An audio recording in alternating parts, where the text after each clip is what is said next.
2 kali saya ke Batam ni. Baru inilah saya betul-betul baru tengok yang namakan Pasifik ya. Ni kapal dia. Ni. Gini rupanya saudara ya.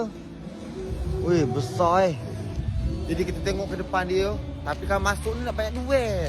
Saya mana ada duit. Ya. Oh, tak ada gelombang rupanya dekat sini ya. Tu kapal tu. Mati. Besar rupanya kapal ni.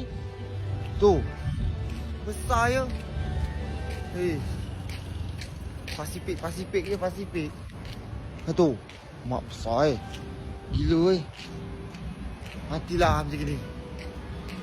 Wish, besar kapal dia Mati kita, menyala. Tu pintu dia rupanya ya. Tembak langit dia. Tapi tak ada duit. Macam mana nak masuk? Tengok dari luar je lah waktu saya ni. Tengok dari luar tu. Pasifik. Why? Dengan nyata saya ke Pasifik. Dengan nyata. Tapi saya tak berani masuk dalam. Tak berani masuk dalam saya. Tak boleh, berumur. Tak boleh saya. Bahaya. Wih, Pasifik coy. Masuk tak Masuk tak ya? Tu. Pasifik. Gila kapal ni. Dia punya besar. Seandainya bisa berlayar ke kelong, saya bawa ke kelong saya ya. Tu Pasifik. Tapi sayang saya tak bisa masuk. Tak ada duit.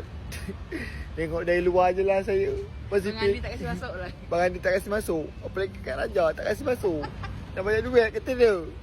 Tak apalah ya. Dapatlah tengok-tengok ni. Jangan kepunan lagi. Jangan sampai kepunan je kata orang Melayu. Pasifik. Cukup lah ya. Sayang kalau tadi tembak langit. Kalau tak tadi jangan macam-macam. Rar.